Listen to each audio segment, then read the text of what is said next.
السلام علیکم ورحمۃ اللہ وبرکاتہ۔ آج ہم آپ سب کو ماہ رمضان کی 19ویں شب، 21ویں شب اور 23ویں شب کی فضیلت کے بارے میں بتائیں گے۔ ویسے تو ماہ رمضان کے ہر دن اور ہر شب بڑی بابرکت ہے، پورا مہینہ ہی ماہ رمضان کا برکتوں والا ہے، لیکن ماہ رمضان کی 19ویں شب، 21ویں شب اور 23ویں شب کی بڑی فضیلت ہے، جس کو ہم شب قدر بھی کہا کرتے ہیں۔ شب قدر بڑی مبارک رات ہے اور اس کی بہت کچھ فضیلت ہے،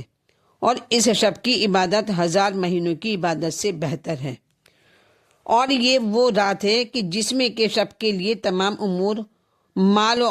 اولاد، تندرستی اور بیماری، عزت و ذلت وغیرہ مقدر ہوتے ہیں، اور رات بھر ملائکہ حضور صاحب الامر علیہ السلام کے پاس آتے ہیں، لہٰذا ہر مومن کو چاہیے کہ شب بیداری کرے اور عبادت و تلاوت قرآن اور دعاؤں میں مشغول رہیں،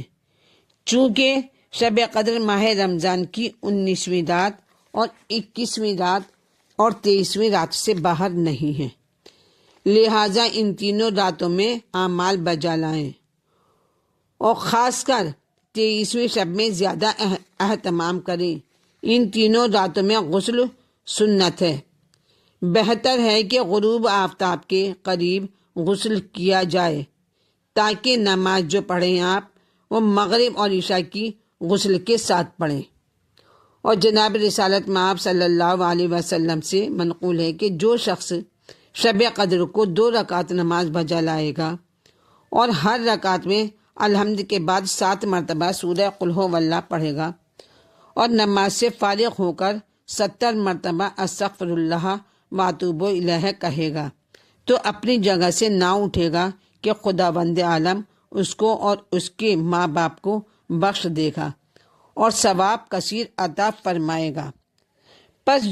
نماز کے بعد جو حاجت رکھتا ہو خدا سے طلب کریں، اور زیارت امام حسین علیہ السلام کی ان تینوں شبوں میں سنت ہے، اور 100 رکعت نماز تینوں شبوں میں پڑھنا سنت ہے، خصوصاً 23ویں شب کو یہ نماز بجا لائیں، بڑی فضیلت ہے، اور بہت تاکید ہے کہ اگر طاقت نہیں ہے تو بیٹھ کر پڑھ سکتے ہیں، اور اگر کسی شخص کے ذمے قضا نمازیں ہوں تو ان 100 رکعتوں کے بدلے اپنی قضا نمازیں پڑھیں،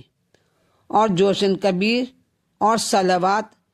اور ذکر الہی جو ہو سکے بجا لائیں، اور گناہوں کی مغفرت طلب کریں،